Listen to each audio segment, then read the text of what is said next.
ശ്രീ മഹാദേവി നമ. നമസ്കാരം. ദേവി നാരായണീയം 39 ദശകം. ഈ ദശകത്തിൽ വർണ്ണിക്കുന്നത് ദേവിയുടെ മണിദ്വീപം എന്ന ആ സ്ഥാനത്തെയാണ്. ദേവി ഭാഗവതത്തിൽ 12 സ്കന്ധത്തിൽ 12 സ്കന്ധങ്ങളാണ് ആകെയുള്ളത്. അതിൽ ഏറ്റവും ഒടുവിലത്തെ സ്കന്ധമായ 12 സ്കന്ധത്തിൽ വർണ്ണിക്കുന്ന വളരെ പ്രസിദ്ധമായ ഒന്നാണ് ഈ മണിദ്വീപ വർണ്ണനം. സുധാസമുദ്രോ ജഗതാം ത്രയാണാം ഛത്രീഭവൻ മഞ്ജുതരംഗഭേന സവാലുകാശംഖവിചിത്രരത്ന സതാരകവ്യോമസമോ വിഭാതി. ഭൂമിക്ക് മുകളിലായി ഇന്ദ്രലോകം, അതിനുമുപരി സത്യലോകം, ബ്രഹ്മാവിന്റെ സത്യലോകം, തുടർന്ന് കൈലാസം, അതിനുപരി വൈകുണ്ഠം, അതിനുമുപരിയായിട്ടാണ് അമൃതസമുദ്രം. അനവധി ബ്രഹ്മാണ്ടങ്ങളുണ്ട്. ഓരോ ബ്രഹ്മാണ്ടത്തിലും ബ്രഹ്മാവും വിഷ്ണുവും ശിവനും അവരുടെ ലോകങ്ങളുമുണ്ട്. എല്ലാറ്റിലും ഉപരിയാണ് അമൃതസമുദ്രം. അതുകൊണ്ട് ബ്രഹ്മാണ്ടങ്ങളുടെ ത്രിലോകത്തിന്റെ തന്നെ കുട എന്നതിനെ വിശേഷിപ്പിച്ചു. ഈ അമൃതസമുദ്രത്തെ കണ്ടാൽ നക്ഷത്രങ്ങൾ നിറഞ്ഞ ആകാശമാണെന്ന് തോന്നും.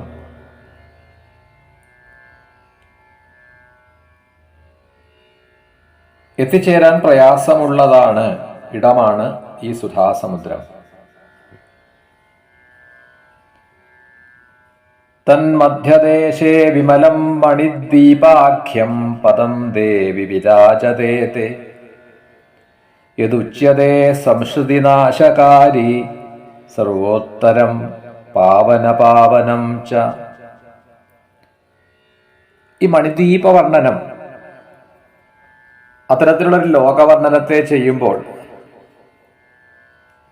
പുരാണരീത്യ ആ മണിദ്വീപത്തെ ഒരു സ്ഥാനമായി വർണ്ണിക്കുന്നതും യോഗമാർഗത്തിന്റെ ആ ഒരു സമ്പ്രദായത്തിൽ യോഗമാർഗ രീത്യ ഏതേത് സ്ഥാനങ്ങളെയാണ് ഈ മണിദ്വീപത്തിലെ കോട്ടകളും ഓരോ പ്രാകാരങ്ങളും സൂചിപ്പിക്കുന്നത്. അങ്ങനെ അതിൻ്റെ പ്രത്യക്ഷ അർത്ഥവും പരോക്ഷാർത്ഥവും, വാച്യാർത്ഥമാവട്ടെ വ്യംഗ്യാർത്ഥമാവട്ടെ, അതൊക്കെ നമുക്ക് പലയിടങ്ങളിൽ സൂചിപ്പിച്ച് കാണാൻ പറ്റും. ലളിതാ സഹസ്രനാമത്തിലെ നാമങ്ങളെ ശ്രദ്ധിച്ചാൽ കാണാം. ശ്രീ ശങ്കരാചാര്യ വിരചിതമായിട്ടുള്ള സൗന്ദര്യലഹരിയിലെ സുധാ സിന്ധോർ മധ്യേ എന്ന് ആരംഭിക്കുന്നതായ ശ്ലോകങ്ങളിൽ കൂടിയിട്ടൊക്കെ ആചാര്യസ്വാമികളും ഈ മണിദ്വീപ വർണ്ണനത്തെ സൂചിപ്പിച്ചിട്ടുണ്ട്. അമൃതസമുദ്രത്തിന്റെ മധ്യത്തിലാണ് മണിദ്വീപം. ഇതാണ് ആ ദേവിയുടെ സ്ഥാനം, ഭുവനേശ്വരിയുടെ സ്ഥാനം. ത്രിമൂർത്തികൾ ഇവിടെ എത്തിച്ചേരുന്നതൊക്കെയായി നാം ഈ പുരാണത്തിൽ മുൻപ് വർണ്ണിച്ചു കേട്ടതാണ്. ത്രിമൂർത്തികൾക്ക് സൃഷ്ടിസ്ഥിതി സംഹാരത്തിനായിട്ടുള്ള ശക്തികളെ ലഭിച്ചത് ഇവിടെ നിന്നാണ്. ഈ മണിദ്വീപത്തിൽ എത്തുന്നതോടുകൂടി ജീവന്റെ സംസാര ക്ലേശങ്ങളെല്ലാം തീരുന്നു. പാവനമായിട്ടുള്ള സ്ഥാനങ്ങളിൽ വെച്ച് ഏറ്റവും ശുദ്ധമായ പാവനമായ ഒരിടമാണ് ഈ മണിദ്വീപം.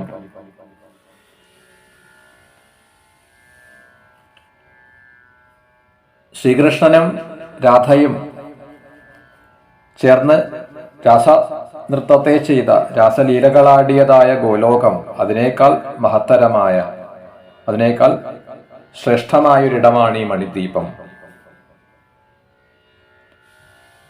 തത്രാസ്ത്യയോധാതുമയോ മനോജ്ഞ സാലോ മഹാസാരമയസ്തതശ്ച ഏവം ച താമ്രാതിമയ കിലാഷ്ടാദശാദി ചിത്ര വരണാലസന്ധി. ഈ മണിദ്വീപം 18 കോട്ടകളോട് കൂടിയിട്ടാണ്. ഉള്ളിലേക്ക് കടന്നു ചെല്ലും തോറും ഓരോ കോട്ടകൾ, ആദ്യം ഇരുമ്പ് കൊണ്ടുള്ളത്, പിന്നീട് ഓടുകൊണ്ട്, ചെമ്പ്, ഈയം, പിച്ചള, പഞ്ചലോഹം, വെള്ളി, സ്വർണം, അനവധി രത്നങ്ങളാൽ, പുഷ്യരാഗം, ഗോമേതകം, വജ്രം, വൈഡൂര്യം, ഇങ്ങനെ രത്നങ്ങളാൽ, ഇത്തരത്തിൽ ഈ കോട്ടകളെല്ലാം കടന്ന് ഉള്ളിൽ എത്തിയാൽ ഓരോ കോട്ടകളും വിചിത്രമാണ് എന്നും ഈ ഓരോ കോട്ടയ്ക്കും ഉള്ളിലുള്ള അവിടുത്തെ കാഴ്ചകൾ വിചിത്രങ്ങളാണ്, വ്യത്യസ്തങ്ങളാണ്. ഒരിടത്ത് വലിയ കൊട്ടാരങ്ങളാണ് എങ്കിൽ മറ്റൊരു കോട്ടയ്ക്കുള്ളിൽ ഉദ്യാനങ്ങളാണ്, ജലാശയങ്ങളാണ്. മറ്റൊരിടത്ത് യുദ്ധസന്നദ്ധരായിട്ടുള്ള ശക്തികളാണ്. അടുത്ത പ്രകാരത്തിൽ ദേവിയുടെ സഖിമാരായിട്ടുള്ള ദാസിമാരാണ്. ഇങ്ങനെ തുടങ്ങിയിട്ട് വിചിത്രങ്ങളായ ദൃശ്യങ്ങളെയാണ് ഈ ഓരോ കോട്ടയ്ക്കുള്ളിലും നമുക്ക് കാണാൻ കഴിയുന്നത്. തൈരാവൃതം തേ പദമദ്വിതീയം വിഭാതി ചിന്താമണി സത്മദേവി സന്ധ്യത്ര സസ്തംഭ സഹസ്രരമ്യ ശൃംഗാരമുക്തിയാദികമണ്ഡപാശ്ച. ഈ കോട്ടകളെല്ലാം കടന്ന് ആ ദേവിയുടെ അദ്വിതീയ സ്ഥാനമായിട്ടുള്ള ചിന്താമണി ഗൃഹത്തിൽ എത്തുന്നു. അവിടെ 4 മണ്ഡപങ്ങളാണുള്ളത്. ശൃംഗാരമണ്ഡപം, മുക്തിമണ്ഡപം, ജ്ഞാനമണ്ഡപം, ഏകാന്ത മണ്ഡപം.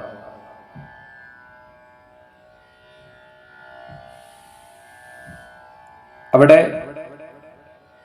ഓരോ മണ്ഡപവും അനേകം തൂണുകളോടുകൂടി വളരെയധികം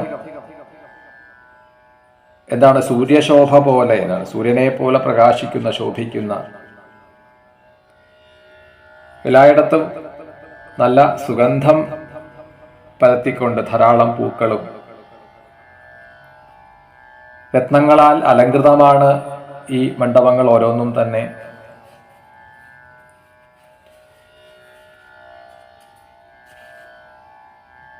ബ്രഹ്മാണ്ഡകോടി സുഖമാവസന്ത ഉപാസകാസ്തേ മനുജാസുരാശ്ച ദൈത്യാശ്ച സിദ്ധാശ്ച തഥേതരേ ച യദന്തതോ യാന്തി പദം തദേതൽ.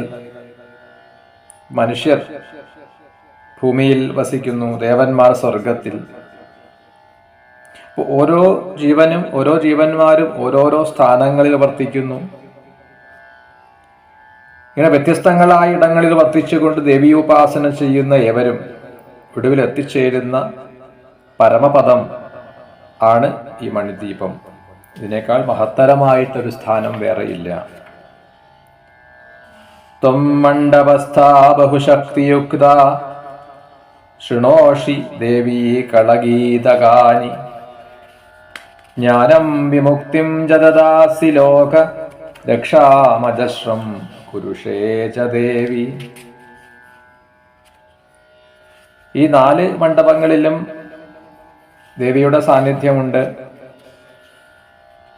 ശൃംഗാരമണ്ഡപത്തിൽ അനേകം ദിവ്യ സുന്ദരിമാരായിട്ടുള്ള ദേവീശക്തികൾ ഗാനമാലപിക്കുന്നു. അതിനെ കേട്ടുകൊണ്ട്, അതിനെ ആസ്വദിച്ചുകൊണ്ടാണ് ദേവി ശൃംഗാരമണ്ഡപത്തിൽ വിരാജിക്കുക. മുക്തിമണ്ഡപത്തിൽ ഇരിക്കുമ്പോൾ ആ മുക്തി നേടുവാൻ അർഹരായിട്ടുള്ളവർക്ക്, അർഹതപ്പെട്ടവർക്ക് മുക്തിയെ പ്രദാനം ചെയ്യുന്നു. ജ്ഞാനമണ്ഡപത്തിൽ ഇരുന്നു കൊണ്ട് ജിജ്ഞാസുക്കളായിട്ടുള്ളവർക്ക് ജ്ഞാനോപദേശത്തെ നൽകുന്നു. ഏകാന്ത മണ്ഡപത്തിൽ വർത്തിച്ചുകൊണ്ട് അനേകം മന്ത്രിണിമാരും ഒരുമിച്ച് ലോകരക്ഷാർത്ഥമായി അതിനുള്ള കാര്യങ്ങളെ ചർച്ച ചെയ്യുന്നു. ഇതെല്ലാം ദേവിക്ക് വെറും ലീലയാണ്. മഞ്ജോസ്തി ചിന്താമണിഗേഹരസ്തേ ബ്രഹ്മാ ഹരി രുദ്ര ഇഹേശ്വരശ്ച ഖുരാഭവന്ത്യസ്യ സദാശിവസ്തു വിരാജതേ സത്ഫലകത്വമാപ്ത. ചിന്താമണി ഗൃഹത്തിൽ ഒരു പീഠം 4 കാലുകളോടുകൂടി, അതിൻ്റെ മുകളിലായിട്ട് ഒരു ഇരിപ്പിടം, ഒരു ഫലകം. അതിൻ്റെ 4 കാലുകൾ ബ്രഹ്മാവ്, വിഷ്ണു, രുദ്രൻ, ഈശ്വരൻ ഇവരാണ്. ഇവയെ പരസ്പരം ബന്ധിക്കുന്നതായിട്ടുള്ള പലക അഥവാ ഫലകം അത് സദാശിവരുദ്രൻ തന്നെയാണ്. സൃഷ്ടി, സ്ഥിതി, സംഹാരം, തിരോധാനം, അനുഗ്രഹം ഈ കാര്യങ്ങളെയാണ് യഥാക്രമം ഈ ബ്രഹ്മാവിഷ്ണു രുദ്രാദി ഈശ്വരന്മാർ ചെയ്യുന്നത്. തസ്യോപരി ശ്രീഭുവനേശ്വരീ ത്വം സർവേശവാമാങ്കതലേ നിഷണ്ണ ചതുർഭുജാ ഭൂഷണഭൂഷിതാംഗി നിർവ്യാജ കാരുണ്യവതീ വിഭാസി. ഈ 4 മണ്ഡപത്തിലും ഇരുന്നു കൊണ്ട് ആ ജഗദംബിക ഓരോ കാര്യങ്ങളെ ചെയ്യുന്നു. ആ ഭുവനേശ്വരി ദേവിയുടെ ഇരിപ്പിടമായിട്ടുള്ള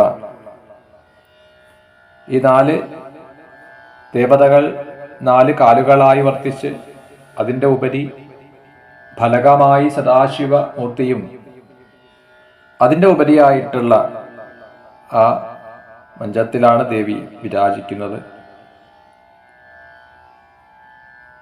എല്ലാ സൗന്ദര്യത്തിൻ്റെയും സർവസൗന്ദര്യ സാരത്തിൻ്റെ മൂർത്തി രൂപമാണ് ദേവി.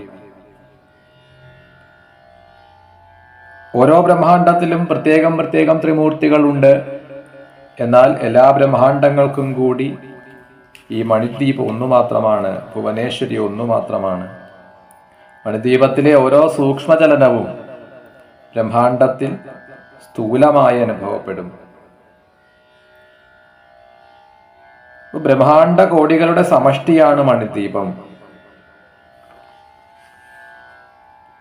പ്രദക്ഷിണം കാരയസി ത്വമിച്ഛാജ്ഞാനക്രിയാശക്തി സമന്വിതാത്ര ത്രിമൂർത്തിഭി ശക്തി സഹസ്രയുക്ത ബ്രഹ്മാണ്ഡ സർഗസ്ഥിതി സംഹൃതിശ്ച. ഇച്ഛാശക്തി, ജ്ഞാനശക്തി, ക്രിയാശക്തി, ഈ ശക്തികളില്ലാതെ ഒന്നും ചെയ്യാൻ കഴിയില്ല. ഈ 3 ശക്തികളെ കൂടാതെ ദേവിയോടൊപ്പം അനേകം മറ്റു ശക്തികളുണ്ട്. ഈ ശക്തികളാണ് ഓരോ ജീവനും ബ്രഹ്മാണ്ടത്തിലെ ഓരോരുത്തർക്കും ആവശ്യമായ ദർശനം, സ്പർശനം ഇതെല്ലാം സാധ്യമാക്കുന്നത് ഈ ശക്തികളാണ്. ഈ ശക്തികളുടെ പ്രഭാവമില്ല എങ്കിൽ ആർക്കും ഇന്ദ്രിയങ്ങളിൽ കൂടിയിട്ട് ഒരു വിഷയത്തെയും അനുഭവിക്കാനാവില്ല. തൻ്റെ ആജ്ഞാശക്തി കൊണ്ട് ത്രിമൂർത്തികളെ കൊണ്ട് ബ്രഹ്മാണ്ടങ്ങളുടെ സൃഷ്ടിസ്ഥിതി സംഹാരങ്ങളെ നടത്തുന്നത് ദേവി തന്നെയാണ്. ബ്രഹ്മാണ്ട കോടികളുടെ സൃഷ്ടിസ്ഥിതി സംഹാരങ്ങൾ ഓരോ നിമിഷവും നടന്നുകൊണ്ടിരിക്കുകയാണ്. മണിദ്വീപ അധിവാസിനിയായിട്ടുള്ള ദേവി എല്ലാറ്റിനും ആധാരഭൂതയായി അധിനാഥയായി വർത്തിക്കുന്നു. മഹാരാജ്ഞിയാണ് ശ്രീമാതാ, ശ്രീ മഹാരാജ്ഞി, ശ്രീമത് സിംഹാസനേശ്വരി, അവിടുന്ന് മഹാറാണിയാണ്. ദേവി കണ്ണു തുറന്നാൽ സൃഷ്ടി, കണ്ണടച്ചാൽ സംഹാരം അഥവാ പ്രളയം. ഉന്മേഷ നിമിഷോത്പന്ന വിപന്ന ഭുവനാവലി എന്ന ആ ലളിത സഹസ്രനാമ സ്തോത്രത്തിലെ സിദ്ധമായിട്ടുള്ള നാമം അതാണ് ഇവിടെ സൂചിപ്പിച്ചത്. ദേവിയുടെ കണ്ണ് തുറന്നു കഴിഞ്ഞാൽ അത് സൃഷ്ടിയാകുന്നു, കണ്ണടയ്ക്കുന്നത് പ്രളയമായി തീരുന്നു. അപ്പൊ നിമിഷ നേരം കൊണ്ട് നിമിഷം തോറും ഇത് നടന്നുകൊണ്ടിരിക്കുകയാണ്.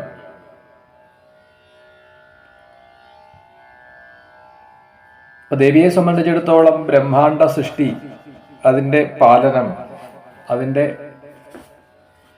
ലയം, അതിൻ്റെ സംഹാരം,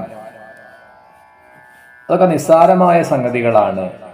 അവിടത്തേക്ക് ഇത് ലീല മാത്രമാണ്. സാത്വം ഹി വാചാം മനസോപ്യഗമ്യ വിചിത്രരൂപാസി സദാപ്യരൂപ പുരഃസതാം സന്നിഹിതാ കൃപാർദ്രാ സദാ മണിദ്വീപനിവാസിനീ ച. ബ്രഹ്മാണ്ഡകോടികളുടെ അധിനാഥയാണ് അവിടുന്ന്. ആ ദേവിയെ വർണ്ണിക്കുവാൻ വാക്കുകളില്ല, സങ്കൽപ്പിക്കാൻ ആർക്കും കഴിയില്ല. ദേവി നിർഗുണയാണ്, രൂപമില്ല. അതേസമയം സഗുണയുമാണ്. പല രൂപങ്ങളിൽ ഭക്തൻ ഏത് ഭാവത്തിൽ ആരാധിക്കുന്നുവോ ആ ഭാവത്തിൽ അവതരിക്കുന്നു.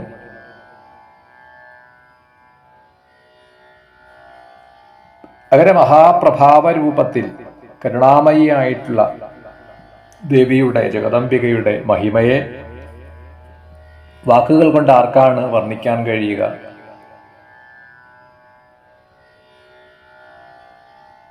ഇവിടെ 18 കോട്ടകൾ എന്നും അതിനും നടുവിലായി ചിന്താമണി ഗൃഹവും എന്നെല്ലാം വർണ്ണിച്ച ഈ മണിദ്വീപ വർണ്ണനയുടെ പൊരുൾ എന്തായിരിക്കാം?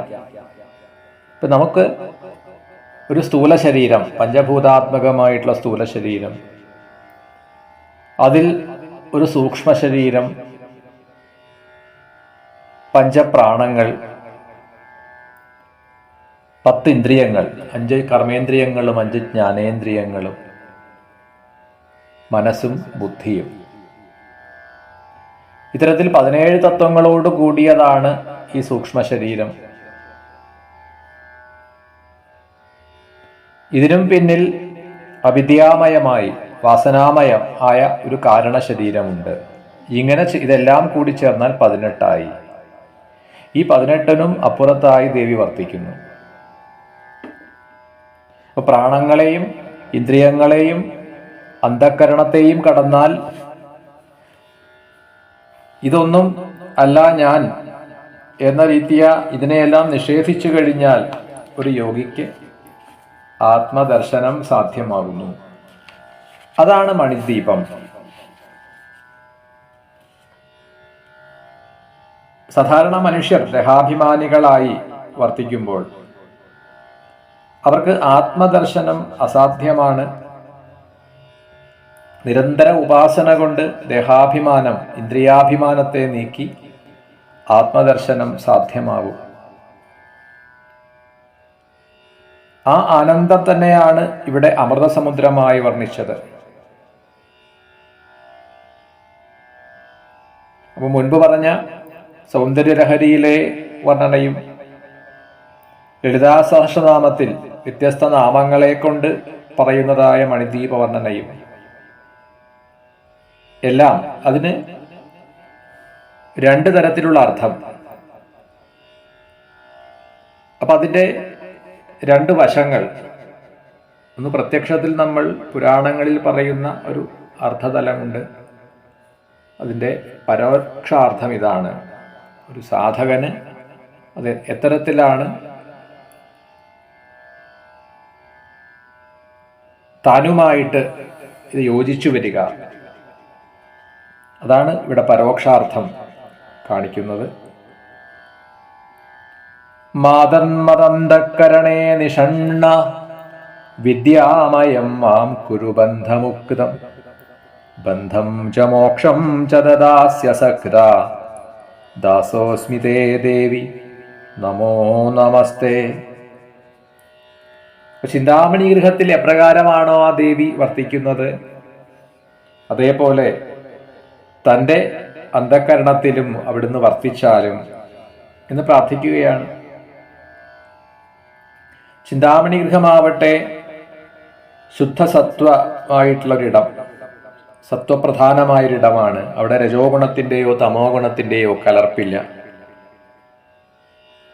എന്നാൽ തൻ്റെ അന്ധഃകരണമാവട്ടെ അങ്ങനെയല്ല. പക്ഷേ ആ അന്ധഃകരണം രജോ ഗുണത്തെയും തമോ ഗുണത്തെയും നീക്കി ശുദ്ധ സത്വഭാവമായി തീരണം എന്ന് ആഗ്രഹിക്കുകയാണ് ഇവിടെ. അപ്പോൾ മാത്രമേ ദേവീ സാന്നിധ്യം അന്ധഃകരണത്തിലുണ്ടാവൂ. അസക്തയാണ് ദേവി. രാഗദ്വേഷങ്ങളൊന്നും തന്നെ ദേവിക്കില്ല. അപ്പൊ അവിടുന്ന് എൻ്റെ അവിദ്യയെ നീക്കി, എന്നിലുള്ള അവിദ്യയെ നീക്കി വിദ്യാമയനാക്കി തീർക്കണം എന്ന് പ്രാർത്ഥിക്കുകയാണ്. അതിനായി പ്രാർത്ഥിച്ചുകൊണ്ട് ദേവിയെ പ്രണമിച്ചുകൊണ്ടാണ് 39-ാം ദശകത്തെ ഇവിടെ സമർപ്പിക്കുന്നത്. ശ്രീ മഹാദേവി നമഃ.